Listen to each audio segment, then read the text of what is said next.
పరిశుద్ధుడైన దేవా, దయగలిగిన ప్రభు, మహోన్నతుడా, మీకు వందనాలు. మీ నామాన్ని ఎంతగా స్తుతించినా మేము రుణస్థులమే.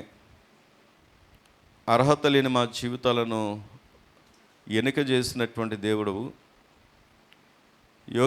యోగ్యత లేనటువంటి వారిని యోగ్యులుగా మలచినటువంటి దేవుడు మీరు. మేమేమై ఉన్నామో మీ కృప ద్వారానే అయ్యా. మీ కృప లేకపోతే ఈ దినము మేము లేము.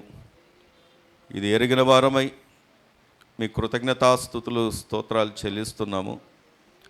ఇంకా అర్హత సాధించలేని వారు ఉన్నారు, ఇంకా అర్హతను కోల్పోతున్న వారు కొంతమంది ఉన్నారు. వారందరినీ దర్శించండి.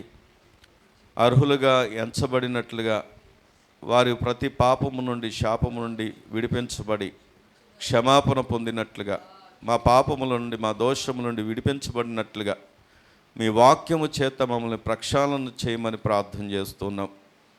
ఆరాధనీయుడిగా ఆరాధించబడ్డారు. వాక్యమైన దేవుడిగా మమ్మల్ని బలపరచండి, సరిచేయండి, బాగు చేయండి. నీకు మహిమార్థంగా మమ్మల్ని మలుచుకోండి. మీ రాజ్యం కొరకు మమ్మల్ని సిద్ధపరచండి. మా తర్వాతి తరాల వారు కూడా మిమ్మల్ని ఎరిగినట్లుగా వారి హృదయాలు తెరవండి, రక్షించుకోండి.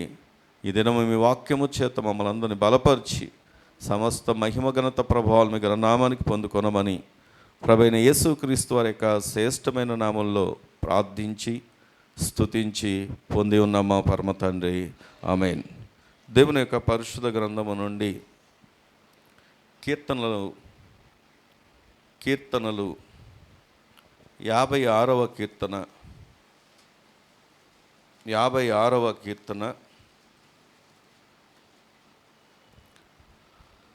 3వ వచనాన్ని చదువుకుందాం. నాకు భయము సంభవించి దినమున నిన్ను ఆశ్రయించుచున్నాను. దేవుని బట్టి నేను ఆయన వాక్యమును కీర్తించదను. దేవుని యందు నమ్మిక ఉంచి ఉన్నాను, నేను భయపడను. శరీరదారులు నన్నేమీ చేయగలరు. చాలండి. దేవుడి మాటలు మన అందరి వినికిల్లో దీవించునుగాక. ఆమేన్. గట్టిగా చెప్తారా ఆమేను? ఆమేన్. వాస్తవానికి గడిచిన వారము మరి దేవుని వాక్యం కొరకు సిద్ధపడుతూ ఉండగా నా తలంపుల్లోకి దేవుడు తీసుకొచ్చినటువంటి మాట ఇది. వాస్తవానికి వచనం ఎక్కడుందో కూడా నాకు నా మదిలోకి వచ్చినప్పుడు, నాకు దేవుడు జ్ఞాపకం చేసినప్పుడు పలానా 56వ కీర్తనలోనే ఈ మాట ఉందని నాకు తెలియదు. ఎన్నోసార్లు చదివి ఉంటాను కానీ పర్టికులర్గా. కానీ దేవుడు ఈ వచనాన్ని జ్ఞాపకం చేశాడు. ఆశ్చర్యమైనటువంటి విషయం ఏంటంటే, ఎప్పుడైనా ఆ వాక్కును మళ్ళీ దాన్ని నిర్ధారణ చేయడానికి అన్నట్లుగా ఆరాధనలో కూడా మొట్టమొదటిగా పాడినటువంటి పాటలో నాకేం భయము లేదు అనే మాటే మనం పాడి దేవుని గణపరిచాం. సరే, ఎందుకు ఈ దినము ఈ మాట దేవుడు మనతో మాట్లాడుతున్నాడు అంటే, దేవుని యొక్క భక్తులైనటువంటి వారు వెళ్ళినటువంటి పరిస్థితులు ఎలాగున్నా, వెనకనున్న వారు వింటున్నారా? వినాలి తమ్ముళ్ళు. ఎలాంటి పరిస్థితులు నీ ముందున్నా దేవుడు మనందరితో మాట్లాడుతున్నటువంటి మాట ఏంటంటే, భక్తుని జీవితాన్ని మనం చూసినప్పుడు వారికి భయము సంభవించు దినమున వారు ఏం చేశారంట? దేవుణ్ణి ఆశ్రయించారంట. దేవుని స్తోత్రం కలుగును గాక. అల్టిమేట్గా మనకున్నటువంటి ఒకే ఒక ఆప్షన్ దేవుడు మాత్రమే. దేవుని స్తోత్రం కలుగును గాక.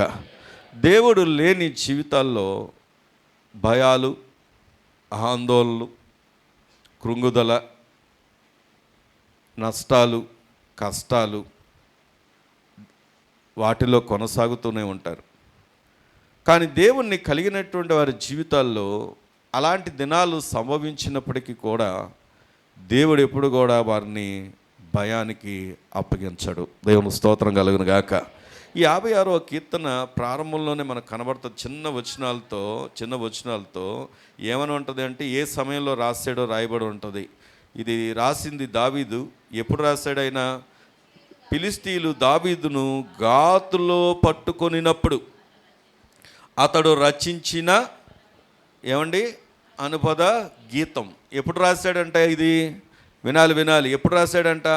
గాతులో ఆయన్ని పట్టుకున్నారంట. గాతు అనే ప్రాంతం ఎవరికి చెందింది? ఫిలిష్తీయులకి. ఫిలిష్తీయులు ఎందుకు పట్టుకున్నారు అని ఆలోచన చేస్తే, వింటున్నారా? వినండి. ఎందుకు పట్టుకున్నారని ఆలోచన చేస్తే, దావీదు ఫిలిష్తీయుల్లో ఎవరిని చంపాడు? గొలియాతును చంపాడు. గొలియాతును చంపినటువంటి దావీదు, దీని యొక్క బ్యాక్గ్రౌండ్ ఎక్కడ ఉంటుంది అని ఆలోచన చేస్తే, సమూయేలు మొదటి గ్రంథం రండి ఒకసారి. ఆ బ్యాక్గ్రౌండ్ అక్కడ జరుగుతుంది ఏంటో మనకు అర్థమవుద్ది. సమూయేలు మొదటి గ్రంథం 21వ అధ్యాయం, పేజ్ నెంబర్ 242, 21వ అధ్యాయము 10వ వచనాన్ని కనుక మనం చదువుకున్నట్లయితే, అంతటా దావీదు సౌలునకు భయపడినందున ఆ దినముననే లేచి పారిపోయి గాతు రాజైన ఆకీషు నొద్దకు వచ్చెను.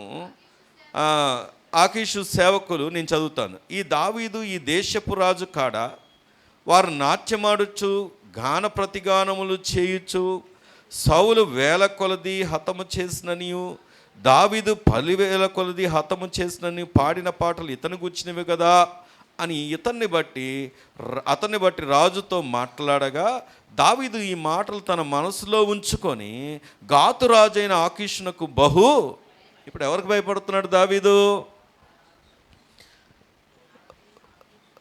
ఎవరికి భయపడుతున్నాడు? రాజుకు భయపడుతున్నాడు. ఏ రాజు అంటే శత్రు రాజుకు భయపడుతున్నాడు. అసలు ఆయన పారిపోయి వచ్చిందే, వింటున్నారా? వినాలి. అతను పారిపోయి వచ్చిందే ఎవరికి భయపడి? సౌలునకు భయపడి ఏ ప్రాంతానికైతే వెళ్ళాలో, ఏ ప్రాంతానికైతే వెళ్ళకూడదో ఆయన దాన్ని మర్చిపోయి ఎక్కడికి వెళ్ళాడు అంటే గాతులోకి వెళ్ళాడు. గాతులోకి వెళ్ళినప్పుడు జరిగింది ఏంటి అంటే, ఆ ఫిలిష్తీయులు పట్టుకున్నారు, అడుగుతున్నారు, ఇతని గురించే కదా చెప్పుకుంది, సౌలు 1000 కొలది, దావీదు 10,000 కొలది, ఎంత శూరుడు అన్నారు, ఇంత పరాక్రమవంతుడు అన్నారు అని చెబితే, దావీదు అది మనసులో ఉంచుకొని ఆయన ఇంకా భయపడుతూ ఉన్నాడు. ఎందుకు భయపడుతూ ఉన్నాడు అంటే కారణం, అమ్మో వీళ్ళేమన్నా చేస్తారేమో. కాబట్టి ముందుకెళ్తే, కాబట్టి దావీదు వారి ఎదుట తన చర్య మార్చుకొని వెర్రివాని వలె నటించుచు ద్వారపు తలుపుల మీద గీతలు గీచు ఉమ్మి తన గడ్డం మీద కారునిచ్చుచుండెను. వారు అతన్ని పట్టుకొని పోగా అతడు పిచ్చి చేష్టలు చేయుచు వచ్చెను. కావున ఆకీష్ రాజు, మీరు చూచితిరి కదా, వానికి పిచ్చి పట్టినది, నా యొద్దకు వీడిని ఎందుకు తీసుకొచ్చింది? పిచ్చి చేష్టలు చేయవారితో నాకేం పని? నా సన్నిధిని పిచ్చి చేష్టలు చేయవాన్ని తీసుకొని వచ్చిత్రేమి? వీడు నా నగరంలో రాదగుణ అని తన సేవకులతో అనెను. మళ్ళీ మనం 56వ కీర్తనలోకి వస్తే, ఇది అక్కడ జరిగినటువంటి ఏం జరిగింది అని ఆలోచన చేస్తే, దావీదు పిచ్చివాడిలాగా వెర్రివాడిలాగా ప్రవర్తిస్తున్నాడంట. ఉన్నారా ఇక్కడే? చూడండి, దీనిలోంచి మనం ఆలోచించి నేర్చుకోవాల్సినటువంటి అనుభవాలు ఏమిటి అని ఆలోచన చేస్తే, నీవు దేవునికి భయపడాల్సినటువంటి వ్యక్తివి, కానీ నువ్వు దేవునికి భయపడకుండా మనుషులకు భయపడే వ్యక్తివైతే ఏం జరుగుద్దో తెలుసా? ఇదిగో దావీదు స్థితి ఎలా ఉందో మనకు అర్థమవుతుంది. ఈరోజు చాలామంది మనుషులకు భయపడతారు, పరిస్థితులకు భయపడతారు, స్థితిగతులకు భయపడతారు, రోగాలకు భయపడతారు, భవిష్యత్తు గురించిన భయాలు ఉంటాయి. వింటున్నారా? వినాలి. అనేకమైనటువంటి భయాలు, ఆందోళనలు నిండిపోయి ఉన్నాయి నేటి దినాల్లో. ఆ భయాలన్నిటిని మనం పరిశీలన చేస్తే అది కేవలం ఈ లోకపరంగా, మనిషి పరంగా మనం భయపడుతున్నవే. అందుకే చాలామంది ఇక్కడ ఉన్నటువంటి వారు కృంగిపోతున్నటువంటి పరిస్థితుల్లో ఉన్నారు. ఈరోజు దేవుడు ఎందుకు ఈ మాట మనతో మాట్లాడుతున్నాడంటే, నీకు భయము సంభవించిన దినమున, దావీదు అక్కడితోనే ఆగిపోలేదు, కానీ వెంటనే తన లైఫ్ని మళ్ళీ మార్చుకున్నాడు. తన భయాన్ని మళ్ళీ తొలగించుకున్నాడు. తన భయాన్ని నుండి మళ్ళీ తను విడిపించబడ్డాడు. కారణం ఏంటో తెలుసా? ఆ 3వ వచనంలో చెప్పబడినట్లుగా, నాకు భయము సంభవించిన దినమున మనం ఏం చేయాలంటే దేవుణ్ణి ఆశ్రయించాలి. దేవుని స్తోత్రం చెప్దామా? నీ పక్కన ఉన్న వాళ్ళు చెప్పండి, నీ భయాలన్నిటిని తొలగించే దేవుడేనని. చెప్పండి, నీ భయాలన్నిటిని తొలగించేది ఎవరు? ఈరోజు ఆ భయము అనే బ్రాకెట్లో నువ్వు ఏదైనా పెట్టుకో. ఏ భయం ఉందో, ఏ భయం చేత నువ్వు ఉన్నావో, అది ఏదైనా నీవు ప్రతి ఒక్కరిది వ్యక్తిగతంగా ప్రతి ఒక్కరికి ఒక్కొక్కరు భయాలు ఉంటాయి, ఒక్కొక్క భయం ఉంటుంది. కానీ ఆ భయం ఏదైనప్పటికీ నేను చేయాల్సింది ఏంటి అంటే ఆయన ఆశ్రయించాలి. ఎవరైతే ఆయన ఆశ్రయిస్తారో, భయము సంభవించిన దినమున ఎవరైతే ఆయన ఆశ్రయిస్తారో, దేవుడు వారి జీవితాల్లో గొప్ప ఉన్నతమైనటువంటి కార్యాలను చేస్తాడు ఆయన. ఆమేన్. గట్టిగా చెప్దామా? ఆమేన్.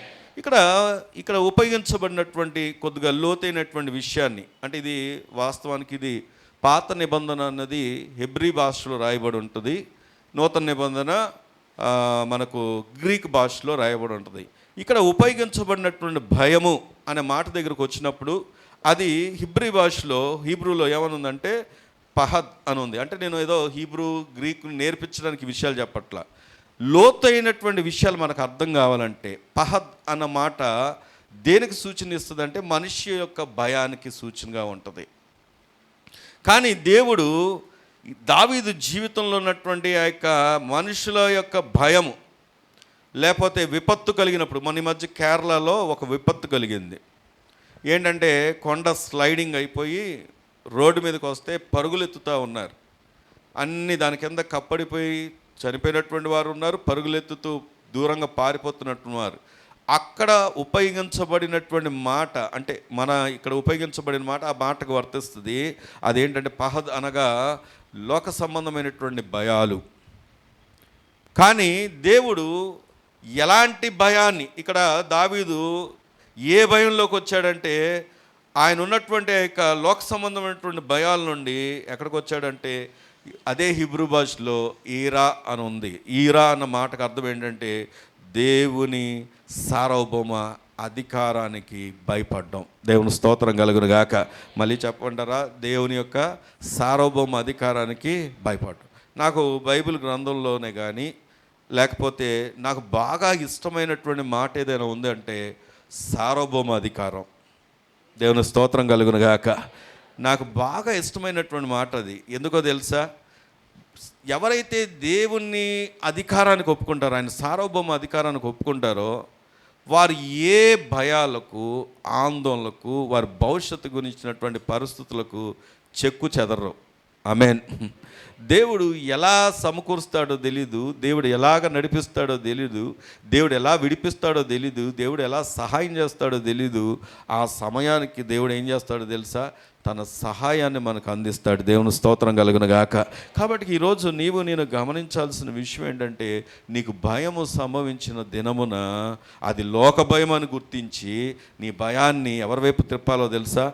దేవుని వైపు నువ్వు తిప్పగలిగితే దేవుడు నీ జీవితంలో ఉన్నతమైనటువంటి కార్యాలు చేయడం ప్రారంభిస్తాడు. ఆమేన్.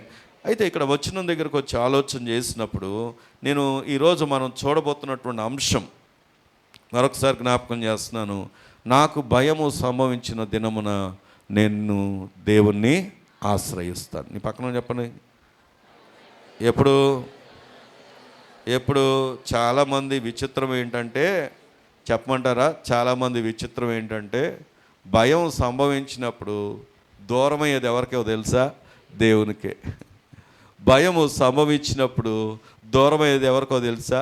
మందిరానికి. భయము సంభవించినప్పుడు కనుమరుగేది ఎవరికో తెలుసా? సేవకులకు. కానీ నీకు విషయం చెప్పనా?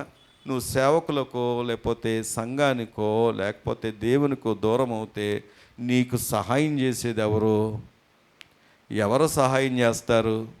ఎవరున్నారో చెప్పండి. పోనీ అలా సహాయం చేయగలిగిన వారు ఉన్నారా? ఎక్కడైనా దొరుకుతారా? ఎవరైనా నిలబడతారా?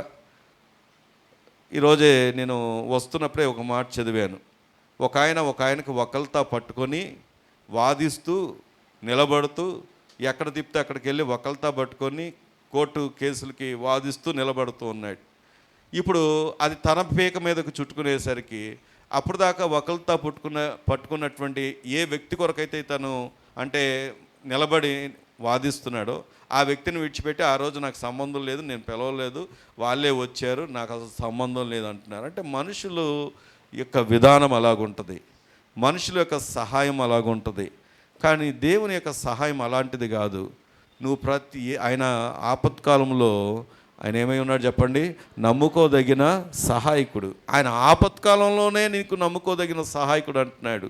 ఎందుకో తెలుసా? ఆపత్కాలంలో ఎవరమైనా సరే మనకు ఫోన్ కాల్ వచ్చింది అనుకోండి, మనం వెంటనే దాన్ని ఏం చేస్తామో తెలుసా? క్లోజ్ చేస్తాం. కారణం ఏంటంటే వీళ్ళు ఏం అడుగుతారో అని. కానీ దేవుడు అలాంటి వాడు కాదు.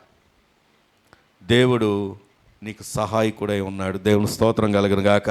కాబట్టి వీటిని జయించాలి అంటే నీవు 3 ఆత్మీయ సంగతులను ఈరోజు ఈ వాక్య భాగం ద్వారా మనం నేర్చుకోబోతున్నాం. ఎన్ని సంగతులు చెప్పండి? 3. మొట్టమొదటిది, పరిస్థితుల కంటే దేవుని వాగ్దానాన్ని ఘనపరచడం. అందరూ చెప్పండి మాట. సరే, మీకు సింప్లిఫై చేస్తాను. పరిస్థితులు అనేది గుర్తుపెట్టుకొని చాలు. దేవుని వాగ్దానం, నీకు భయం సంభవించినప్పుడు నువ్వు గుర్తు చేసుకోవాల్సింది ఏంటంటే దేవుని వాగ్దానాన్ని. గట్టిగా దేవుని స్తోత్రం చెప్దామా? హల్లెలూయా, హల్లెలూయా.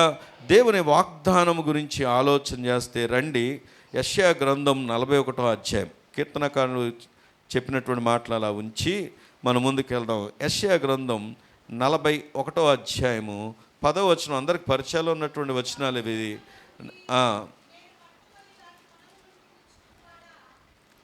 ఇంకా ఎవరైనా వినపడితే మళ్ళీ చెప్తున్నాను. యెషయా గ్రంథం 41వ అధ్యాయం 10వ వచనం, పేజ్ నంబర్ 602. బూది గంతముల నుండి నేను పట్టుకొని దాని కొనల నుండి పిలుచుకొనినవాడా, నీవు నా దాసుడవనియు నేను నిన్ను ఉపేక్షించక ఏర్పరచుకుంటుననియు నేను నీతో చెప్పి ఉన్నాను. నీకు తోడై ఉన్నాను, భయపడకుము, నేను నీకు దేవుడనై ఉన్నాను. దిగులు పడకుము, నేను నిన్ను బలపరుతును, నీకు సహాయము చేయవాడను నేనే. నీతి అను నా దక్షిణ హస్తంతో నిన్ను ఆదుకొందును. గట్టిగా దేవుని స్తోత్రం చెప్దామా? ఇక్కడ మనం గమనిస్తే ఎక్కడి నుండి పిలుచుకున్నాడంట? బూదిగంతముల నుండి. ఇక్కడ ఉన్నటువంటి ప్రతి ఒక్కరికి వినాలి. Different mind set, different culture, అంటే వివిధ రకాలటువంటి మనస్తత్వాలను కలిగిన వారం మనం. ఒకే ఇంటిలో ఉన్నప్పటికీ అందరి టేస్ట్ ఒకలాగా ఉండదు, అందరి మనస్తత్వాలు ఒకలాగా ఉండవు, అందరి విధానాలు ఒకలాగా ఉండవు. ఇంకా చెప్పాలి అంటే కొన్నిసార్లు మనకే కొన్ని విషయాల్లో మన విధానాలు కూడా మనకు నచ్చవు. అలాంటి మన గురించి మనకే నచ్చినటువంటి ఎన్నోసార్లు ఏమనుకుంటామో తెలుసా? కొన్నిసార్లు మాట్లాడేస్తాం, అనేస్తాం, అన్నాక బాధపడతాం. అరే ఆ రోజు ఆ నిమిషం ఓపిక పట్టుంటే ఎంత బాగుండేది, ఆ ఒక్క సెకండు మాట్లాడకుండా ఉండుంటే ఎంత బాగుండేది, అక్కడ కొద్దిసేపు దాన్ని సహించుంటే ఎంత బాగుండేది అని మన గురించి మనమే ఏం ఫీల్ అవుతాం తెలుసా? పశ్చాత్తాపడుతూ ఉంటాం. అంటే మన గురించినటువంటి అవగాహన మనకే కొన్నిసార్లు ఇబ్బందికరంగా అనిపిస్తూ ఉంటుంది. అలాంటిది డిఫరెంట్ ఆలోచనలు, డిఫరెంట్ మనస్తత్వాలు, డిఫరెంట్ ప్రాంతాలు, డిఫరెంట్ కల్చర్స్. నా భాషా విధానమే తెలుగులో చాలా భయంకరంగా ఉండేది ఇంతకుముందు. నేను మాట్లాడిన మాట చాలా కటువుగా, గుండెల్లో పొడిచేయాలంటే. అంటే ఎందుకు ఈ మాట అంటే నేను వచ్చిన ఆ ప్రాంత విధానం అలాంటిది. కానీ ఆశ్చర్యమైనటువంటి విషయం ఏంటంటే ఇంత వివిధ మనస్తత్వాలు కలిగిన మనందరినీ దేవుడు ఏకపరిచాడంటే దేవుడు ఎంత గొప్ప దేవుడో. దేవుని స్తోత్రం కలుగును గాక. మనందరినీ ఎక్కడి నుండి, ఆయా ప్రాంతాల నుండి, ఆయా పరిస్థితుల నుండి, ఆయా స్థితిగతుల నుండి, ఆయా కల్చర్స్ నుండి, ఆయా విధానాల నుండి, ఆయా తీరుల నుండి దేవుడు ఏం చేశాడంటే విడిపించి మనందరిని ఏకపరిచి, ఆయన అంటున్నాడు కదా, బూదిగంతములు నేను పట్టుకొని నేను పీల్చుకున్నాను నిన్ను. దేవుని స్తోత్రం కలుగును గాక. మనము అనుకుంటే ఇక్కడికి ఎవరు రాలేదు, కానీ అద్భుత రీతిగా దేవుడు మన హృదయాల్ని ఆకర్షించి దేవుడు మనని పిలుచుకొని ఏర్పరచుకొని. ఇక్కడ ఉన్నటువంటి పిల్లలు యవనస్తులు ఉన్నారు. మీ తల్లిదండ్రులు ఊరికే రాలేదు దేవుని దగ్గరికి. వారి జీవితంలో నిరాశ చెందినటువంటి సమయాల్లో నేనే అలాంటి వ్యక్తిని నేను. అలాంటి సమయాల్లో దేవుడు మన జీవితంలోకి ఎంటర్ అయ్యి ఆయన ఒక గురి, ఒక గమ్యం, ఒక విధానం, ఒక కట్టడి మనకు ఏర్పరిచి ఈరోజు మనం కొనసాగలుగుతున్నామంటే కేవలం ఆయన కృప మాత్రమే. దేవుని స్తోత్రం కలుగును గాక. ఆయన అంటున్నాడు, పిలిచాడు, పిలిచిన తర్వాత ఏమన్నాడంటే దాసుడు అన్నాడు, నేను ఏర్పరచుకున్నాను. అంటే ఏమాత్రం క్వాలిటీస్ చూసి కాదు. ఇక్కడ మనం చూస్తే చాలాసార్లు ఇంటర్వ్యూస్కి అటెండ్ అయ్యే వాళ్ళు చాలామంది ఉన్నారు. కాలేజ్ ఇంటర్వ్యూస్కి కానీ, ఉద్యోగ ఇంటర్వ్యూస్కి కానీ, వాళ్ళు అప్పటిదాకా వేషధారణ ఎలాగైనా ఉండనివ్వండి, గుబురుగా గడ్డాలు ఉన్నా, పెద్ద పెద్ద జుట్లు ఉన్నా, లేకపోతే రకరకాల విధానాలు ఉన్నా, కానీ ఆ ఇంటర్వ్యూకి వెళ్ళేటప్పుడు ఫస్ట్ ఇంప్రెషన్ అనేది చాలా బెస్ట్ ఇంప్రెషన్. ఆఖరికి నేను విన్నదేంటంటే, ఈ యూకే ఇలాంటి వారు వెళ్ళారు కదా, అలాంటి వారు ఇంటర్వ్యూస్ ఫేస్ చేసేటప్పుడు జస్ట్ ఈ కళ్ళు కూడా స్ట్రైట్గానే చూడాలి. ఇలా సైడ్కి చూసినా కానీ ఆహా ఎవరో హెల్ప్ చేస్తున్నారు అన్నట్టుగా రిజెక్ట్ చేస్తారు. అంత జస్ట్ మన కన్ను కూడా ఇలా తిరగకూడదు ఆ స్క్రీన్ ఎదురుగుండా, అంత పర్ఫెక్ట్గా చూస్తారే. మరి మనంట దేవుడంట ఏమాత్రం ఉపేక్షించక ఏర్పరచుకున్నాడు. అంటే ఎటువంటి క్వాలిఫికేషన్ లేకపోయినా, ఎక్కడ కూడా అర్హత లేకపోయినా, ఏ విధంగా కూడా మనం అర్హులం కాకపోయినా, ఇందాక పాడుకున్నాం కదా, అర్హత లేని నన్ను ప్రేమించావు కేవలం నీ కృపే. దేవుని స్తోత్రం కలుగురు గాక. మరి అలాంటి గొప్ప స్థితిని దేవుడు నీకు ఇచ్చాడు. ఆయన అంటున్నాడు, ఏమన్నాడు, భయపడొద్దు, నేను నీకు తోడై ఉన్నాను, దిగులు పడదు, నీకు సహాయం చేస్తాను, నీతి అను నా దక్షిణాస్తంతో. నీవు నీతి కలిగి లేవు, కానీ ప్రభువైన యేసుక్రీస్తు వారి యొక్క నీతిని నీకు ఆపాదించి నన్ను ఏం చేస్తున్నాడు తెలుసా, నీతిమంతులుగా పిలుస్తూ ఉన్నాడు. దేవుని స్తోత్రం కలుగును గాక. కాబట్టి మరి భయం కలిగినప్పుడు నువ్వేం జ్ఞాపకం చేసుకోవాలి? నువ్వు భయాల్ని జ్ఞాపకం చేసుకుంటావా, పరిస్థితులను జ్ఞాపకం చేసుకుంటావా, లేకపోతే దేవుని వాగ్దానాన్ని జ్ఞాపకం చేసుకుంటావా? ఈరోజు దావీదు 56వ కీర్తనలోకి వస్తే ఏం జ్ఞాపకం చేసుకుంటున్నాడు ఆయన అంటాడు చూడండి, 4వ వచనంలో, నాకు భయం సంభవించిన దినమున నేను నిన్ను ఆశ్రయించుతున్నాను, దేవుణ్ణి బట్టి. ఎవరిని బట్టి చెప్పండి, గట్టిగా చెప్పండి, ఎవరిని బట్టి? దేవుని బట్టి నేను ఆయన వాక్యమును కీర్తించదను అంటున్నాడు. గట్టిగా దేవుని స్తోత్రం కలుగును గాక. ఈ దినాన మనం ఆలోచన చేస్తే దేవుని బట్టి, దేవుని మాటను బట్టి నేనేం చేస్తున్నానంటే నా భయాన్ని చంపేస్తున్నా. నువ్వు నిజంగా నీ భయాన్ని తీసివేసుకోవాలంటే నేను ఎప్పుడు చెప్తా ఉంటాను, నా గ్రాడ్యుయేషను మళ్ళీ చెప్తా ఉంటాను, ఎందుకంటే నా లైఫ్లో ఎక్స్పీరియన్స్ అది. నేను డిగ్రీ అయిపోయేంత వరకు కూడా మహాభయంకరమైన పిరికోవాన్ని. ఎంత పిరికోనంటే, మళ్ళీ అప్పట్లో సినిమాలు బాగా చూసేవాడిని. ఖచ్చితంగా దెయ్యం సినిమాలన్నీ అర్ధరాత్రిలో చూసేవాడిని. మొన్న వెళ్తున్నాం మేము, జర్నీ చేస్తూ ఉంటే అక్కడ ఏదో ఈవిల్ డెడ్ అని రాసి ఉంది. వెంటనే అప్పుడు చిన్నప్పుడు దయ్యాల సినిమాలు చూపించి భయపెట్టేవాడు అని ఇంట్లో వాళ్ళు అంటున్నారు. వాస్తవం చెప్పనా, నేను ఎక్కడ పడుకున్నాను తెలుసా? సినిమా చూసేటప్పుడు మధ్యలో ఈ చివర జనాలు పెట్టుకొని మధ్యలో పడుకునేవాడిని. వాష్రూమ్కి వెళ్ళాలంటే భయం, పిరికితనం, అంత భయం. నాకు ఖచ్చితంగా తోడు ఉండాలి. కానీ అద్భుతం ఏంటో తెలుసా, ఎంతగా దేవునికి దగ్గర అవుతామో, ఎంతగా వాక్యాన్ని ఎరుగుతామో, వాక్యము మీద ఆధారపడతామో, దేవుడు ఆధీనంలో ఉన్నామని, దేవుని రక్తంలో కడగబడ్డాము, దేవుని సొత్తని ఎంతగా ఆ సత్యాన్ని ఎరుగుతామో, అలాంటి వారికి దేవుడు ఏం చేస్తాడో తెలుసా, పిరికితనాన్ని తీసివేస్తాడు అని చెప్పడానికి ఒక నిదర్శనం నేనే. దేవుని స్తోత్రం కలుగును గాక. ఈరోజు అందుకే ఆయన ఏమంటాడు, నేను ఆయన వాక్యమును కీర్తించను, దేవుని యందు నమ్మిక ఉంచినాను కనుక నేను భయపడను. నీ పక్కన చెప్పండి, ఎవరి మీద నమ్మిక ఉంచాలి? చెప్పండి, ఎవరి మీద నమ్మిక ఉంచాలి?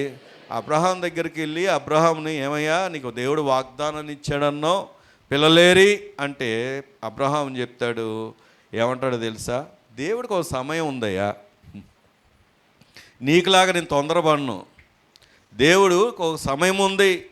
దేవుడిచ్చే సమయం ఎంత గొప్పగా ఉంటుంది అంటే, అబ్రహాం జీవితంలోంచి మనం గమనించినప్పుడు చూడండి, ఆదికాండం 21వ అధ్యాయం, ఆదికాండం 21వ అధ్యాయము ఇది కూడా చాలాసార్లు చదివిస్తూ ఉంటాను నేను. ఇది తన యొక్క సార్వభౌమ అధికారాన్ని చెప్పేటటువంటి వచనం ఇది. యెహోవా తాను చెప్పిన ప్రకారము, చెప్పండి, ఎలా ఎలా దర్శించాడంట? తాను ఏదైతే చెప్పాడో దాని ప్రకారము శారాను దర్శించను. యెహోవా తానిచ్చిన మాట చొప్పున. అమ్మా ఒక్క నిమిషం, సేవకులు ఇచ్చిన మాట చొప్పున, దేవుడు ఇచ్చిన మాట చొప్పున. ఈ మధ్య బాగా సేవకులు హైలైట్ అవుతున్నారులేండి. సేవకులు యూట్యూబ్లో ఓపెన్ చేస్తే చాలు వాళ్ళ గురించి ఎక్కువ అయిపోతున్నాయి. కానీ ఇక్కడ వాక్యం చెప్తున్నటువంటి మాట ఏంటంటే, యెహోవా తాను చెప్పిన మాట చొప్పున, యెహోవా తానిచ్చిన మాట చొప్పున శారాను గూర్చి చేసెను. ఎట్లనగా దేవుడు అబ్రహాముతో చెప్పిన నిర్ణయ కాలములో శారా గర్భవతి అతని ముసలితనమందు అతనికి కుమారుని కను. దేవుడు మృతమైనటువంటి గర్భాలను కూడా తెరవగలిగినటువంటి దేవుడు ఆయన. ఆమేన్. దేవుడు ఎంత గొప్ప దేవుడు అంటే అక్కడ క్లియర్గా రాయబడింది. ముసలితనం అని ఎందుకు హైలైట్ చేశాడో తెలుసా? అంటే ముసలితనం అనే మాట ఎందుకు ఉపయోగించాడంటే అది అసాధ్యం. కానీ దేవుడు అసాధ్యమైనటువంటి కార్యాన్ని కూడా ఆయన చేయగలడు. కారణం ఏంటంటే తన టైమింగ్ని ఎవరైతే ఫాలో అవుతారో, తాను చెప్పిన మాట ఎవరైతే నమ్ముతారో, తన మాట యందు ఎవరైతే విశ్వాసం ఉంచుతారో, తన వాగ్దానాన్ని ఎవరైతే నమ్ముతారో, అట్టి వారి జీవితంలో వారికి కలిగిన భయాలన్నిటిలో నుండి దేవుడు విడిపిస్తాడు. ఆమేన్. అందుకే మనం గమనిస్తే దేవుడు మన జీవితంలో, నీ జీవితంలో కూడా చేయగలడు ఆయన. దేవుడు నీ జీవితంలో చేస్తాడని చెప్పండి పక్కన ఉన్నవారికి. ఏం చేస్తాడైనా? అది ఎలాంటి పరిస్థితులైనా. నేను చాలా విషయాలు చెప్పాలనుకున్నా కానీ సమయం చాలదు కనుక కొద్దిగా ఇక్కడితో ఈ వచనాన్ని క్లోజ్ చేసుకుంటే, చెప్పండి, దేవుని వాగ్దానాన్ని మనం ఏం చేయాలి? నమ్మాలి. ఎప్పుడు? ఏ సమయంలో? భయాలు కలిగినప్పుడే. అంతా బాగుంటే అందరు కూడా దేవుని గురించి భలే చెప్తారులే. అంతా బాగున్నప్పుడు దేవుని గురించి చెప్పమంటే చాలా బాగా చెప్తారు. కానీ పరిస్థితులు బాగోనప్పుడు, నిజంగా ఇందాక చెల్లి చెప్పారు, నేను ఈ సంవత్సరం వాగ్దానం మరి కొంతమంది ఆల్రెడీ మర్చిపోయి ఉంటారు. ఏమనంటే నూతన ఆరంభాల సంవత్సరం. విచిత్రం ఏంటో తెలుసా? ఈ సంవత్సరం నాకు అన్నీ యాంటీగా వెళ్తున్నాయి. అన్నీ యాంటీగా ఆరంభాలు అవుతున్నాయి. నేను గమనిస్తున్న విషయం ఏంటంటే ప్రారంభం నుండే, జనవరి నుండే అన్నీ బాగా కష్టతరమైనటువంటి పరిస్థితులు ముందుకు వస్తున్నాయి. కానీ ఎక్కడ కూడా దేవుడు తల వంచనివ్వకుండా దేవుడు హెచ్చించుకుంటూ తీసుకెళ్తున్నాడు. దేవుని స్తోత్రం కలుగును గాక. కారణం ఏంటో తెలుసా? ఆయన వాగ్దానం మనకుంది. ఆయన మనకు తోడై ఉన్నాడు. ఆయన మన పక్షంగా ఉన్నాడు. ఆయన మన పక్షంగా పూనుకుంటాడు ఆయన. ఆమేన్. అందుకే ముందుకెళ్ళి ఆలోచన చేస్తే రండి, దేవుని యొక్క వాగ్దానము మరొక మాటను చూస్తే ఈ చదువుకున్నటువంటి 56వ కీర్తనలోనే 56వ కీర్తన 8వ వచనం చదువుకుందాం. నా సంచారములను నీవు లెక్కించి ఉన్నావు, నా కన్నీళ్ళు నీ బుడ్డిలో ఉంచబడి ఉన్నది. గట్టిగా దేవుని స్తోత్రం చెప్దామా? హల్లెలూయా, హల్లెలూయా. ఈ మాట నాకు ఎంతో గొప్ప ఆనందాన్ని తీసుకొస్తుంది. ఎందుకో చెప్పనా? ఇక్కడ నాకు ఒక ప్రశ్న, నేను చిన్న ప్రశ్న వేయాలనుకుంటున్నాను. అక్కడ ఏంటంటే, ఇంతకీ మనకు కన్నీళ్ళు ఉన్నాయా లేవా? చెప్పాలి. కన్నీళ్ళు ఉన్నాయా లేవా? ఎన్నోసార్లు చాలా కన్నీటి పర్యంతమైనటువంటి పరిస్థితులు ఎన్నో ఉన్నాయి. దావీదుకు లేదా? దావీదుకు ఉంది. ఆయన అంతే. కాకపోతే మనం ఆనందించే విషయం, సంతోషించే విషయం ఏంటంటే అవి వృధా పోవట్లేదు. ఆమేన్. అవి వృధా కానివ్వట్లేదు. దేవుడు ఏం చేస్తున్నాడంట? వాటిని ఆయన ఏం చేస్తున్నాడంట? బుడ్డిలో దాస్తున్నాడు. అంటే ఈ మాటను ఎందుకు ఉపయోగించాడంటే యూదులు కానీ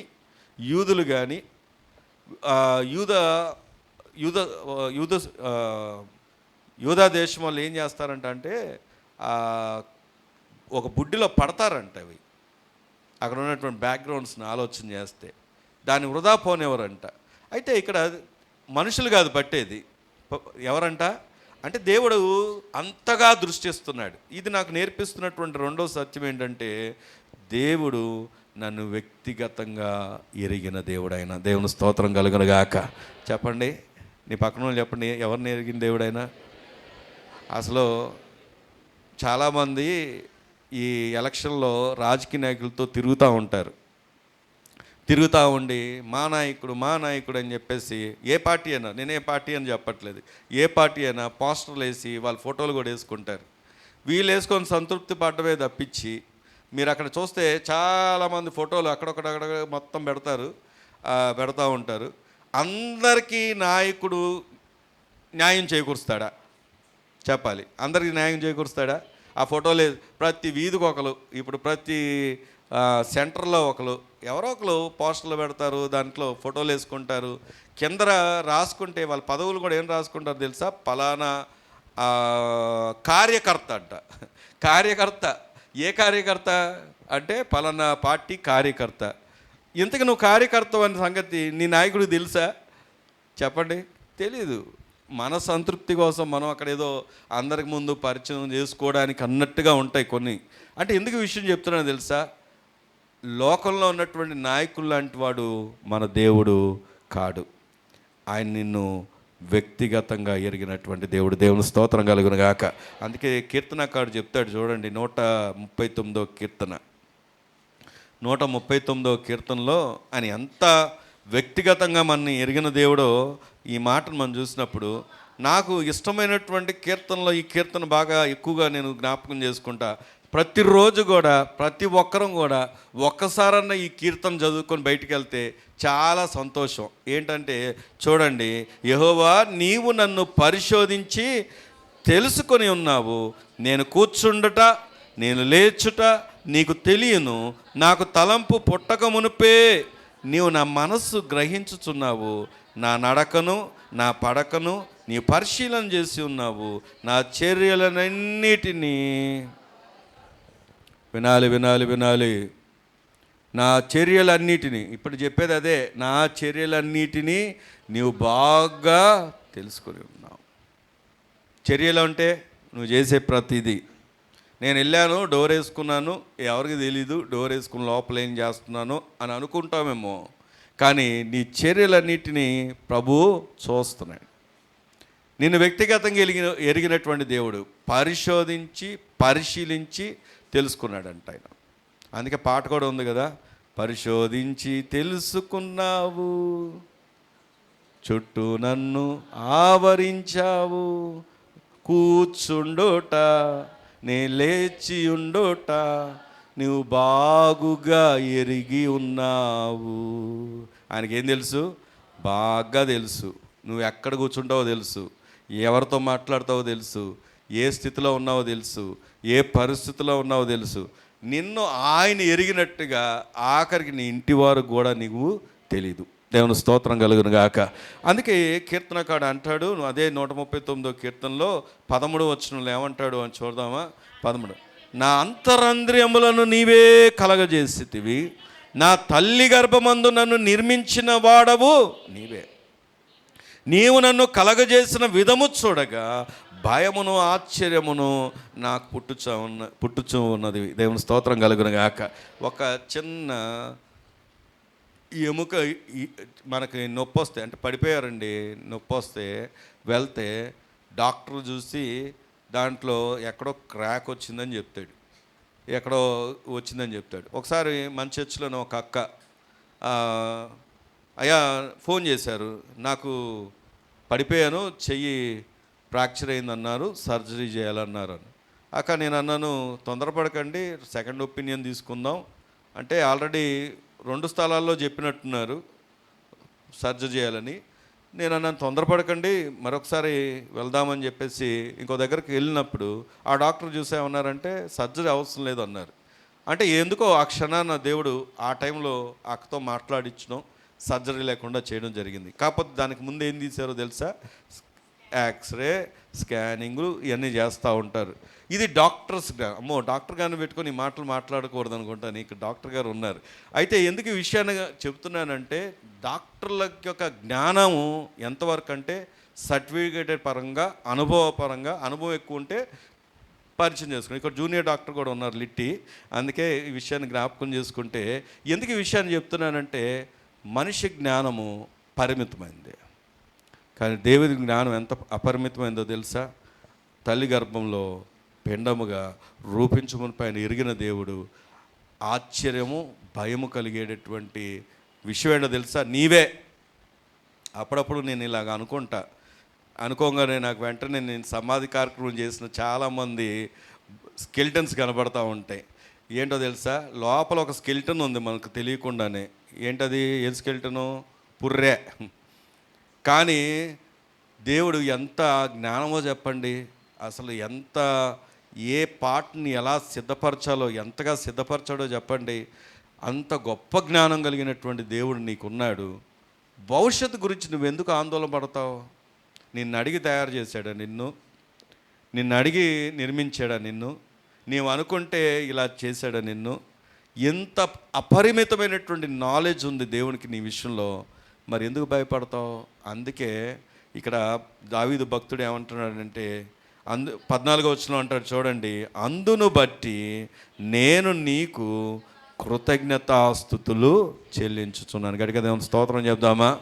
ఆయన అంటున్నాడు, నీవు నన్ను చూస్తున్నందుకు, నీవు నన్ను ఎరిగి ఉన్నందుకు, నీకు నేను మరుగ్గా లేనందుకు, నన్ను గమనిస్తున్నందుకు, నాతో ఉన్నందుకు, నన్ను నిర్మించినందుకు, నా భవిష్యత్తును నిర్దేశించినందుకు, అంతా నీ ఆధీనంలోనే ఉంది కదా ప్రభువా. నిన్ను బట్టి నేనేం చేస్తున్నానంటే కృతజ్ఞతాస్తుతులు చెల్లిస్తున్నాను అంటున్నాడు. దేవుని స్తోత్రం కలుగును గాక. కాబట్టి ఈరోజు ప్రియమైన సంగమా, ప్రభు నీతో ఎందుకు ఈ మాట చెప్తున్నాడో తెలుసా? నాకు తెలీదు, నేను ముందే చెప్పాను, దేవుడి మాట మాట్లాడాలనుకున్నాడు. ఏ భయాలు ఉన్నాయో ఆ భయాలను విడిచిపెట్టావు. ఏ ఆందోళనలో నీవు ఉన్నావో ఆ ఆందోళన విడిచిపెట్టావు. ఆ భయాలన్నిటినీ నువ్వు తీసివేసుకునే ఏకైక సాధనం ఏంటో తెలుసా? దేవుని వాగ్దానం. అలాగే రెండవది ఏంటంటే, ఆయన నిన్ను వ్యక్తిగతంగా ఎరిగి ఉన్నాడు. అందుకే రండి కీర్తనలోనే ముందుకెళ్తే ఆలోచన చేస్తే 23వ కీర్తన అందరికి పరిచిపోయినటువంటి వచ్చినవే కదా. 23వ కీర్తన 4వ వచనం చదవండి. గాఢాంధకార లోయలో నేను సంచరించినను ఏ అపాయమునకు నేను భయపడను. కారణం ఏంటి? నీవు నాకు తోడై ఉందువు, నీ దుడ్డు కర్రయు నీ దండమును నన్ను ఆదరించును. నాకు గాఢాంధకారం లేదు అని చెప్పట్లేదు, కానీ గాఢాంధకారంలో ఎవరున్నారో తెలుసా? దేవుడు తోడై ఉన్నాడు. దేవుని స్తోత్రం కలుగును గాక. నీ పరిస్థితులు కష్టంగా లేవని నేను చెప్పను, కానీ నీకు దేవుడు తోడై ఉన్నాడు. ఈ యూదులంట ఈ టన్నల్స్ గుండా తీసుకెళ్తున్నప్పుడు, టన్నల్స్ అంటే గుహల గుండా తీసుకెళ్తున్నప్పుడు చీకటిగా ఉండేసరికి గొర్రెలు బెదిరిపోతూ ఉంటాయంట. బెదిరిపోతూ ఉంటే గొర్రె దగ్గరికి వెళ్ళి కాపరి దాని మీద ఇలా చేయేసి ఇలా నిమురుతాడంట. అప్పుడు ఆ చీకట్లో దాని భయం అంతా ఏమైపోద్దంట తెలుసా? భయం పోయి నా కాపరి నాతోనే ఉన్నాడు కదా అని చెప్పేసి అవి ధైర్యంగా ముందుకు కొనసాగుతాయంట. దేవుని స్తోత్రం కలుగును గాక. ఇక్కడ వచనం అదే రాయబడి ఉంది. గాఢాంధకార పరిస్థితులు ఉన్నా కానీ నిన్నెరిగిన దేవుడు నీకు తోడై ఉన్నాడు. ఆమేన్, ఆమేన్. యోహాను సువార్త 10వ అధ్యాయము, యోహాను సువార్త 10వ అధ్యాయము 3వ వచనాన్ని కనుక మనం చదువుకుంటే,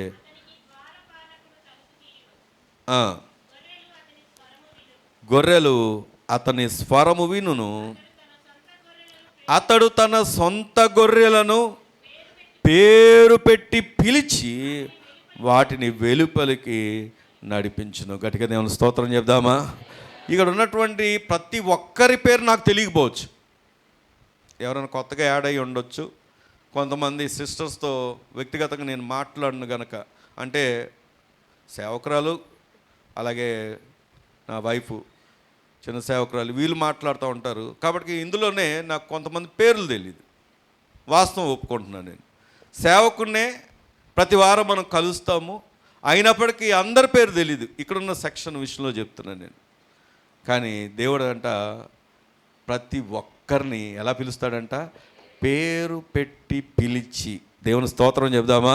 అంటే అంతగా నిన్ను వెరిగినటువంటి దేవుడు ఆయన, అంతగా నీ యొక్క ప్రతి పరిస్థితిని ఎరిగిన దేవుడు. ఒకవేళ నువ్వు కన్నీరు కారుస్తూ నీ స్థితిని బట్టి ఇంటిలో ఎక్కడ ఏడుస్తూ వచ్చి ఇక్కడ కూర్చున్నామేమో, అది బలహీనతను బట్టి అవ్వచ్చు, నీ ఆర్థిక స్థితిని బట్టి అవ్వచ్చు, ఆధ్యాత్మికమైనటువంటి పరిస్థితులను బట్టి అవ్వచ్చు, ఏ స్థితి అయినా కానీ పేరు పెట్టి పిలవగలిగినటువంటి దేవుడు ఈరోజు నీతో చెప్తున్న మాట ఏంటంటే, నేను నీకున్నాను, నేను నీకు తోడై ఉన్నాను, నువ్వు భయపడద్దు అంటున్నాడు. దేవుని స్తోత్రం కలుగును గాక. ఎందుకు అంటే ఆయన నిన్ను వ్యక్తిగతంగా ఎరిగినటువంటి దేవుడు. ఆయన నీ సేవకుడికి తెలీదు నువ్వెవరో, కానీ దేవుడికి తెలుసు. నీ సేవకుడికి తెలియదు నీ పరిస్థితి ఏంటో, కానీ దేవునికి తెలుసు. నేను విడిచిపెట్టేవాడు ఆయన ఎంత మాత్రమూ కాదు. అందుకే యెషయా గ్రంథంలోనే రాయబడి ఉంటుంది కదా, 49వ అధ్యాయము 15వ వచనం చదువుదామా.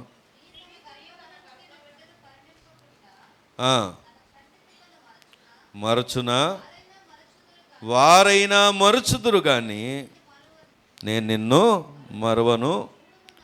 చూడుము, నా అరచేతుల మీదనే నిన్ను చెక్కి ఉన్నాను, నీ ప్రాకారములు నిత్యము నా ఎదుట ఉన్నది. గట్టిగా దేవుని స్తోత్రం చెప్దామా. ఈ వచనం చదివినప్పుడు మన చర్చిలోనే బిడ్డల కోసం, వారి సొంత బిడ్డల కోసం వారికి ఉన్నట్టు అవయవాలు కూడా దానం చేసిన వాళ్ళు ఉన్నారు. తల్లి ప్రేమ అంత గొప్పది.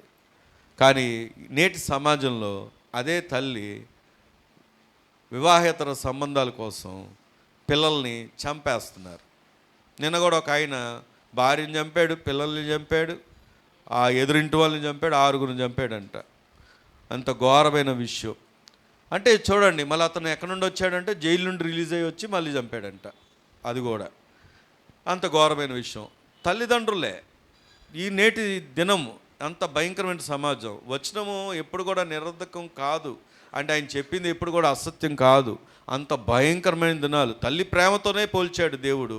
తల్లి అయినా మరుస్తుందేమో కానీ మరుస్తున్నటువంటి జీవితాలు సమాజంలో కనబడుతున్నాయి. ప్రేమిస్తున్నటువంటి జీవితాలు మన చర్చిలో, మనం సిస్టర్స్ దగ్గర కనబడుతుంది. కానీ ఆయన ఏమంటున్నాడు తెలుసా, ఒకవేళ అలా వాళ్ళైనా మరుస్తారేమో కానీ నేను ఎక్కడ పెడుతున్నాను అంటున్నాడు తెలుసా. మన బాడీ మొత్తంలో వెంటనే రెస్పాండ్ అయ్యే ప్లేస్ ఏది చెప్పండి? ఏదైనా మనం చేయాలని చేసే ప్లేస్ ఏది? కానీ దేవుడు ఎక్కడ చిక్కుంటాడంట మన అరచేతులు. అంటే అంత ఇంపార్టెన్స్ ఇస్తున్నాడు దేవుడు. దేవుని స్తోత్రం కలుగును గాక.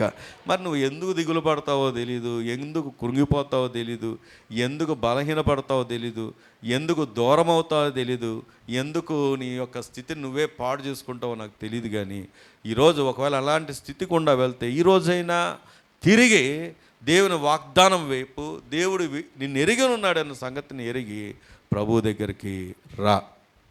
ఒకసారి ఒక యుద్ధవాడలో ఒక బాంబుల వర్షం పడిపోతుందంట.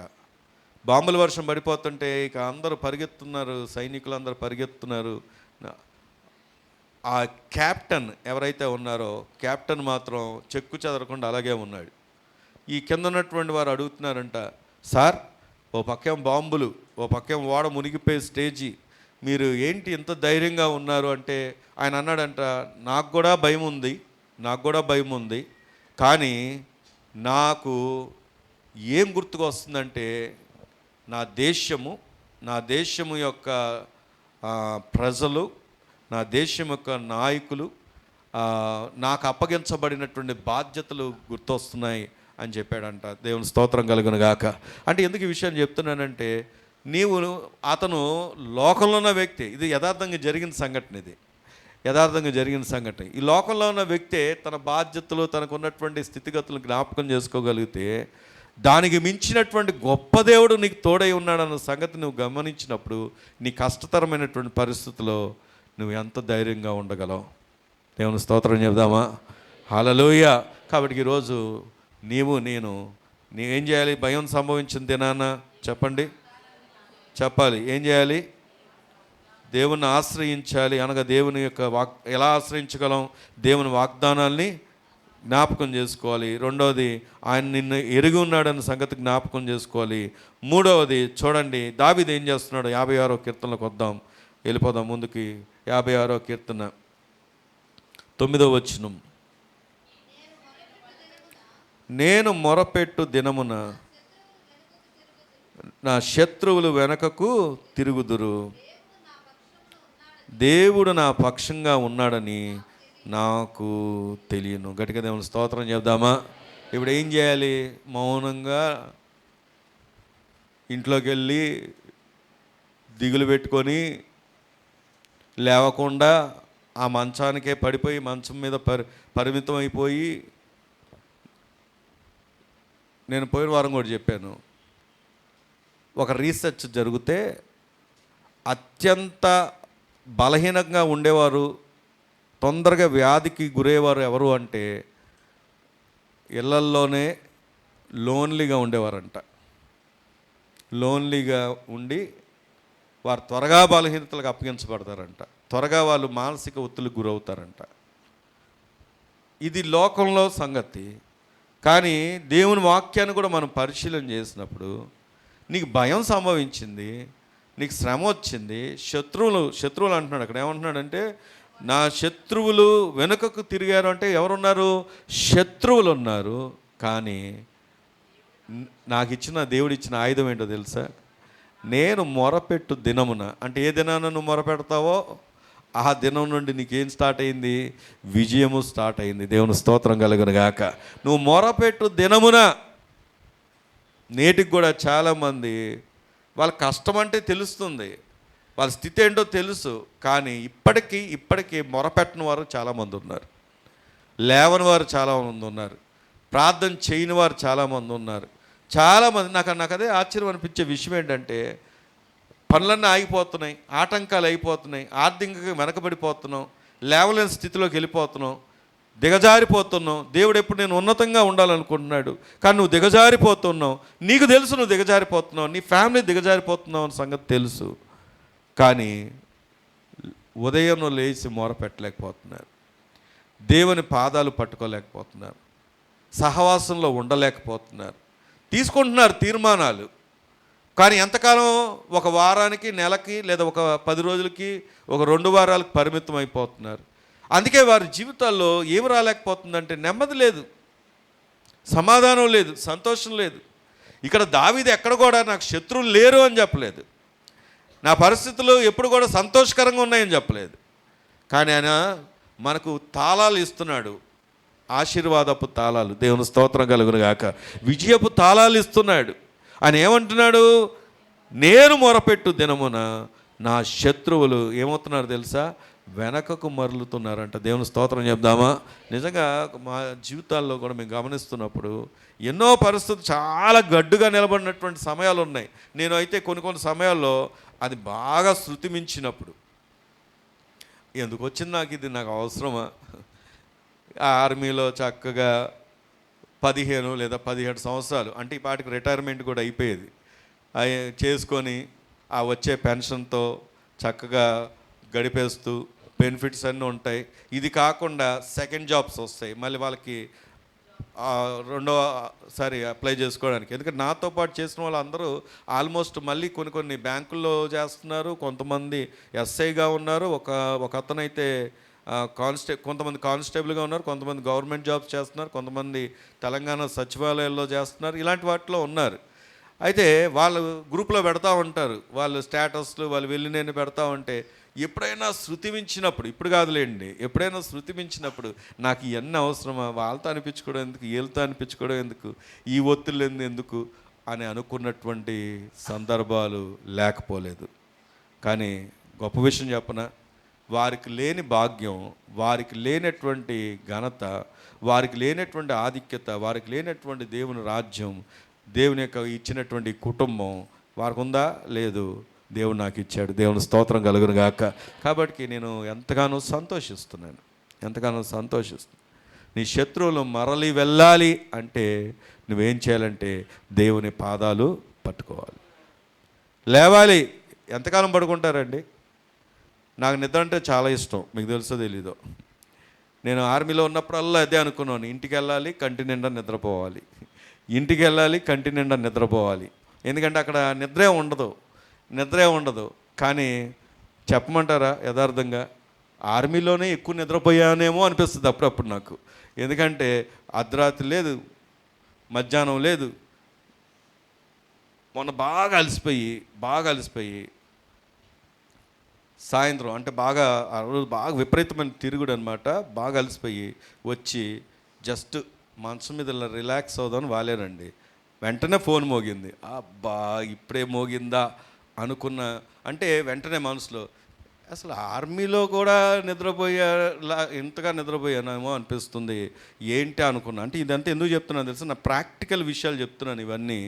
కానీ ఇక్కడ ఎంత తక్కువ నిద్రపోతే అంత మంచిది. కారణం ఏంటో తెలుసా? కారణం ఏంటంటే మనం ఈ సంబంధం కాదు, ఈ రాజ్య సంబంధం కాదు, పరలోకపు రాజ్య సంబంధం. దేవుని స్తోత్రం కలుగును గాక. ఒకవేళ ఎవరైనా 10 దాకా 12 దాకా పడుకుంటే నా మీద కక్ష కట్టకండి. కానీ మీకు చెప్పే సత్యం, దేవుని దగ్గర మెలకువ కలిగినటువంటి అనుభవాలు మనం ఉండాలి. Amen, amen. రండి, అక్కడ వచ్చిన దగ్గరకు వచ్చి ఆలోచన చేస్తాను, ముగిచ్చేస్తారు, టైం లేదు కనుక.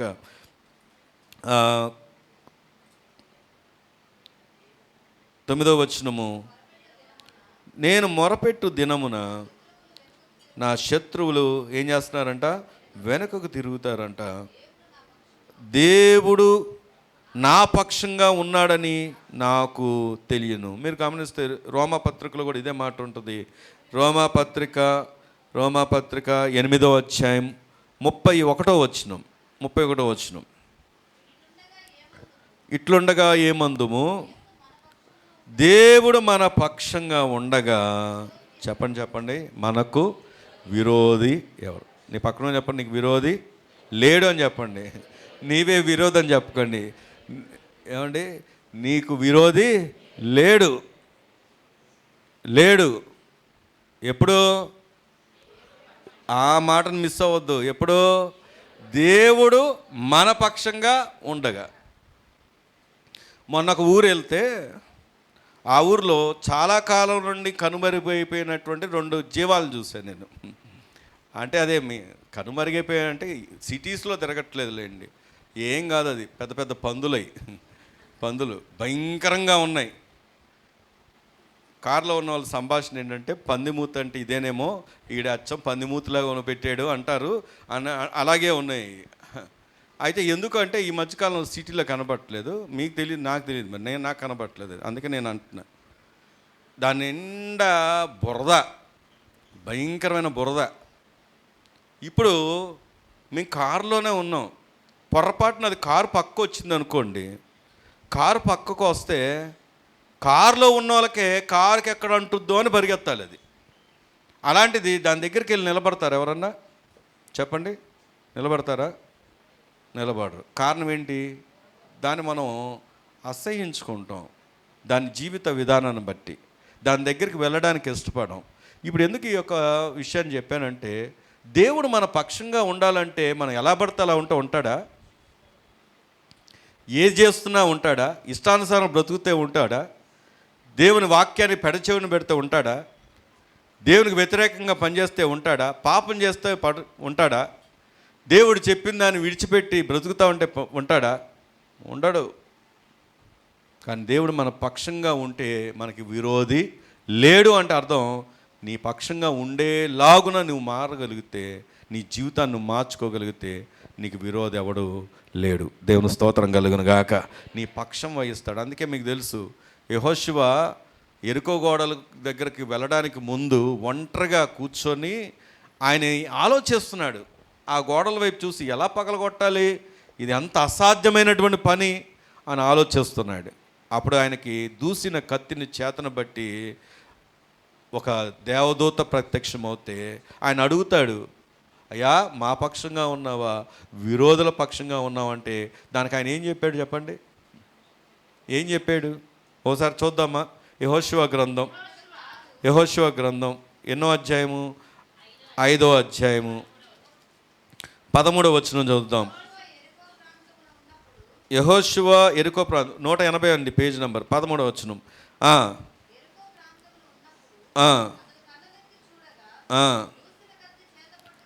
దూసిన కత్తి చేత పట్టుకొని ఉన్న ఒకడు అతని ఎదుట నిలిచి ఉండెను. యెహోషువ అతని యొద్దకు వెళ్ళి, నీవు మా పక్షంగా ఉన్నవాడవా, మా విరోధుల పక్షంగా ఉన్నవాడవా అని అడగగా అతడు, కాదు, యెహోవా సేనాధిపతిగా నేను వచ్చి ఉన్నానను. యెహోషువ నేల మట్టుకు సాగిలపడి నమస్కారం చేసి, నా ఏలినవాడు తన దాసునికి సెలవిచ్చుచున్నది ఏమని అడిగాను.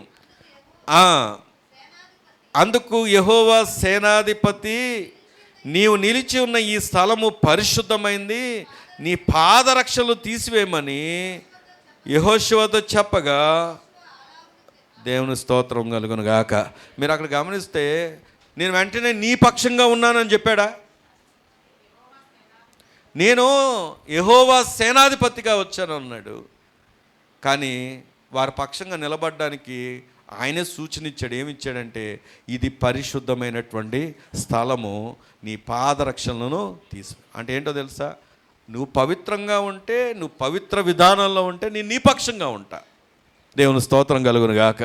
ఇక్కడ ఉన్నటువంటి మనతో కూడా దేవుడు ఇదే మాట చెప్తున్నాడు. నీ ఇష్టానుసారంగా బ్రతుకుతూ, నీకు తోచింది చేస్తూ, చెడు స్నేహాలు చేస్తూ, లోక సంబంధమైనటువంటి పద్ధతులతో ఉంటూ, లోకానుసారమైనటువంటి జీవితాన్ని జీవిస్తూ, వ్యసనాలతో ఉంటూ, నీ ఇష్టానుసారంగా ఉంటే దేవుడు నీ పక్షంగా ఉండడు.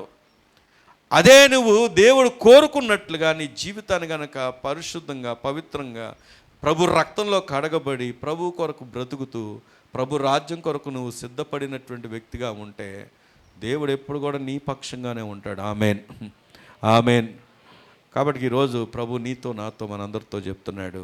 మూడో విషయం ఏం చెప్పండి? ఆయన ఏం చేస్తున్నాడు అంటే, మూడో సత్యము, పరిస్థితులు ఎలాగున్నా కానీ నువ్వేం చేయాలో తెలుసా? ప్రార్థన చేయాలి, ప్రభు మీద ఆధారపడాలి. పరిస్థితులు ఎలాగున్నా. నేను ముగిస్తున్నా, అయితే ఒక విషయం జ్ఞాపకం చేసి ముగిస్తా. ఒక సింహం పిల్ల తప్పిపోయి అదంట గొర్రెల మధ్యలో నివాసం చేస్తుందంట. ఒకరోజు పెద్ద సింహం ఆ మంద మీద దాడి చేసినప్పుడు ఆ మందలో ఉన్నటువంటి ఈ సింహం పిల్ల కూడా భయపడిపోతుంది గొర్రెల్లాగా. కారణం ఏంటంటే దేంతో పెరుగుతుంది? అది గొర్రెతో పెరుగుతుంది. కాబట్టి దీనికి ఏముంది అంటే భయం. అప్పుడు అది ఏం చేసిందంట తెలుసా? పెద్ద సింహం దాని నోట ఖర్చుకొని తీసుకెళ్ళి నీళ్ళు ఉన్న దగ్గరకు తీసుకెళ్ళి నీళ్ళల్లో దాన్ని చూపించి, నువ్వెవరో తెలుసా? నువ్వు గొర్రెవు కాదు, నువ్వెవరో సింహము పిల్లవి, నువ్వు భయపడతావేంటి అన్నప్పుడు అదేం తెచ్చుకుందంట అంటే ధైర్యం తెచ్చుకుందంట. అంటే ఎందుకు ఈ విషయం చెప్తానంటే, మనలో చాలామంది అపవాది చేత బలహీనపడుతూ, కృంగిపోతూ, ఎదగలేక, విచారాలతో, దిగుళ్ళతో, అనారోగ్య పరిస్థితులతో కృంగిపోవడానికి కారణం ఏంటో తెలుసా? మీ యొక్క గుర్తింపు మీరు ఎరగట్లా, మీరేమై ఉన్నారో మీరు ఎరగట్లేదు. మనం నమ్మినటువంటి దేవుడు, మనం ఆరాధిస్తున్నటువంటి దేవుడు, ఆయన శక్తిమంతుడు, సార్వభౌముడైనటువంటి దేవుడు, సమస్తము కూడా తన ఆధీనంలో ఉంచుకున్నటువంటి దేవుడు, సమస్త సృష్టిని తన నోటి మాట చేత కలగచేయడం మాత్రమే కాదు, పరలోకాన్ని కూడా నీకు ఇవ్వడానికి తనను తాను తగ్గించుకొని వచ్చినటువంటి దేవుడు. తాను ఏమై ఉన్నాడో, తన ద్వారా మనమేమై ఉన్నావో నువ్వు గుర్తించగలిగినప్పుడు, నీ పొజిషన్ని నువ్వు ఎరిగినప్పుడు, దేవుడు చెప్తున్న మాట ఏంటంటే, నువ్వు ఎప్పుడు కూడా భయపడవు. దేవుని స్తోత్రం కలుగును గాక. కాబట్టి నువ్వు భయపడిన సమయంలో నువ్వేం చేయాలి అంటే దేవుణ్ణి ఆశ్రయించాలి. మీ పక్కన చెప్పండి, ఏం చేయాలి? మనం దేవుణ్ణి ఆశ్రయించాలి. మనకు తెలుసు, యెహోషాపాతు గురించి తెలుసు. ఆయనకు మొత్తం సైన్యమంతా చుట్టుముట్టేశారు, కానీ భయపడ్డా? దేవుని పాదాలు పట్టుకున్నాడు. దేవుడు అద్భుతమైనటువంటి విజయాన్ని ఇచ్చాడు. దేవుని స్తోత్రం కలుగును గాక. ఎలీషా కొండ మీద ఉన్నప్పుడు తన కింద ఉన్నటువంటి ఆ యొక్క సేవకుడు అంటాడు, అయ్యా మన కొండ చుట్టూ చుట్టేశారు శత్రువులు, మన పరిస్థితి ఏంటి అని భయపడిపోతా ఉంటే, అప్పుడు ఎలీషా ప్రార్థన చేశాడు. ఏమనంటే, దేవా వీడి కనులు తెరవమన్నాడు. తెరిచినప్పుడు తన చుట్టూ ఏమున్నాయో తెలుసా? అగ్ని రథాలు ఉన్నాయి. కారణం ఏంటంటే, తన ప్రజల చుట్టూ, తన పిల్లల చుట్టూ దేవుడు తన కాపుదల ఉంచుతాడు. ఆమేన్. దేవుడు తన యొక్క ప్రతి సమకూర్పును ఉంచుతాడు. అది నువ్వు ఎరగగలిగితే నీ భయాలన్నిటికీ ఈరోజుతో చెక్ పెట్టేస్తావు. దేవుడు అట్టి కృప మనందరికి అనుగ్రహించి దీవించునుగాక. ఆమేన్. ప్రార్థన చేసుకుందాం. ప్రియమైన సహోదరుడా, ఈరోజు వాక్యం నీ ముందుంది, దేవుడు నీ ముందున్నాడు. నిన్నెరిగినటువంటి దేవుడు నీతో మాట్లాడాడు. పరిస్థితులు చూస్తున్నావు, కానీ పరిస్థితుల కంటే దేవుని వాగ్దానం గొప్పది. పరిస్థితులు చూస్తున్నావు, కానీ పరిస్థితుల కంటే దేవుడు నీ ఎడల కలిగిన వ్యక్తిగత శ్రద్ధ గొప్పది. పరిస్థితులు చూస్తున్నావు, కానీ పరిస్థితుల కంటే దేవుడు ముందు నీ ఉంచుతున్న ప్రార్థన గొప్పది. ఎవరైతే ఈ అనుభవాల్లో ఉంటారో వారు ఏ భయాలకు చిక్కరు. భయాలన్నిటి మీద దేవుడు వారికి జయాన్ని ఇస్తాడు. దేవుడు అట్టి కృప మనందరికి అనుగ్రహించునుగాక. ఆమేన్. మహోన్నతమైన మా తండ్రి, పరిశుద్ధుడా, మీ గణనామనికే కృతజ్ఞత వందనాలు స్తోత్రాలు చెల్లిస్తున్నావు నాయన.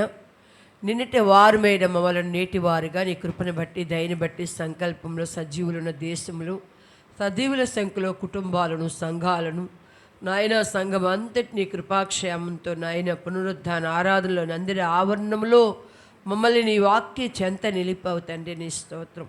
దైవజనులు నిలవబెట్టి మీ ఆత్మచేత నింపిన ఆయన వారితో, వారి ద్వారా మాతో నాయన మా అందరితో మీరు మాట్లాడారు. భూత వర్తమాన భవిష్యత్తు భయకాంతమైన జీవితాల్లో మానవుడు జీవిస్తూ ప్రయాణం చేస్తూ కృంగి నశించిపోతున్న ఆయన, వెళ్ళవలసిన గమ్యం చేరలేక నలిగిపోతున్న నాయన, అయ్యా జీవిత యాత్రలో నాయన కమ్మి వెరగనక నాయన గురుడ్డువారే తరువులాడుచున్న ఈ యొక్క ప్రయాణంలో మరొకసారి మీరు మాతో మాట్లాడారు. అయ్యా భూత వర్తమాన భవిష్యత్ కాలమందున్న సర్వభౌనాధికారివని, సర్వాధికారివని, సర్వాంతర వ్యాపివని, సర్వశక్తి గల దేవుడు అని నాయన నీతో అనుబంధం, సావాసం, సంబంధం కలిగిన వారిని అయ్యా సర్వమానవాళ్ళు ఎరిగిన వాడు అయ్యా. అయ్యా ఇదిగో తండ్రి, మీరు నాయన అట్టి బంధము అట్టి అనుబంధములో ఎరిగిన ప్రతి వారు జీవితాల్లో మీరు గొప్ప భరోసా ఉన్నారు తండ్రి. నీ స్తోత్రములు స్తోత్రం. మా పితరులు, మా భక్తులు నాయన వారి వ్యక్తిగత అనుబంధం, సావాసం అయ్యా నీ పాదముల దగ్గర నీ ఎదుట నాయన వారి కన్నీరయ్యా కృంగిన సమయంలో, బలహీన సమయంలో, నిరాశలు, నిట్టూర్పులు, ఎండమావులు పరిస్థితులు బారు నాయన నిన్ను ఎతికి, నిన్ను ఎంబడించి నీ పాదముల దగ్గర కనిపెట్టి మొరపెట్టి నీపై ఆధారపడి నాయన ఆత్మలో మెలకు కలిగి, తీవ్రత కలిగి, పరిశుద్ధాత్మ నింపుదలలో ముందుకు సాగిన జీవితాల్లో గొప్ప విజయాలు పొందారు తండ్రి. ఈ దినము మాతో, నాతో, మా అందరితో మాట్లాడా నాయన. ఈ నాటి దినాల్లో నాయన అయ్యా బిడ్డల బట్టి తల్లిదండ్రులకు భయమయ్యా. ఏ తండ్రి నాయన ధైర్యముగా ఉండలేని పరిస్థితులు ఉన్నాయి. ఏ తల్లి నాయన మనసులో నెమ్మదలేని పరిస్థితులయ్యా.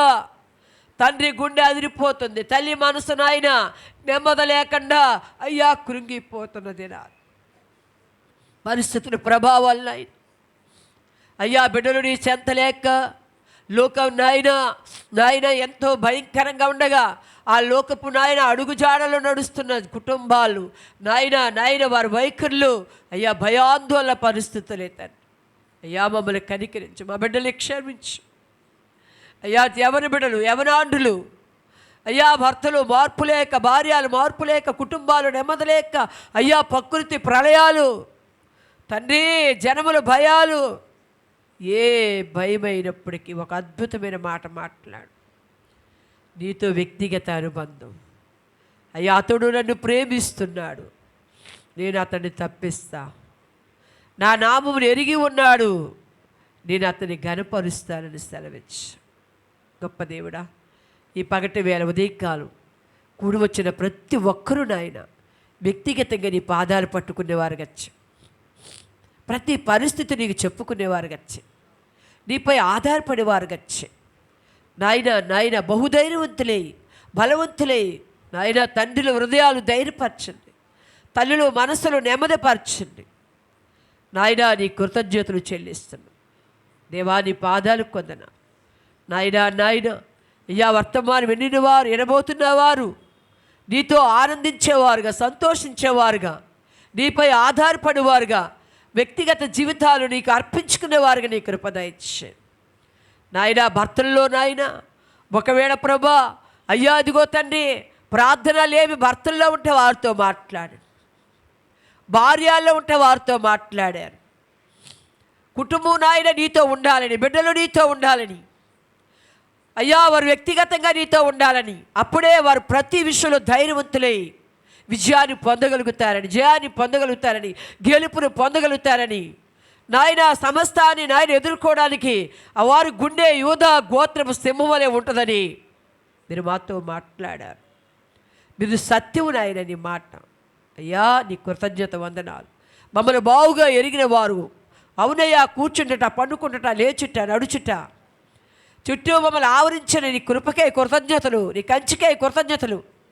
ఈ పగటి వేళ మీ దాసులు నిలబెట్టి అద్భుతమైన సందేశం నాయన ఇరు వారందరి జీవితాల్లో, వారందరి జీవితాల్లో అకాండమైన విజయం నీతో వ్యక్తిగత సంబంధం సావాసం కలిగి బహు ధైర్యవంతులుగా నిలబెట్టి ఘనమహిమా ప్రభావములు పొందుకోమని నజరేయుడు యేసు ప్రభు నామములు అడిగి వేడుకొని పొందున్న పరమ తండ్రి. ఆమేన్. హల్లెలూయా.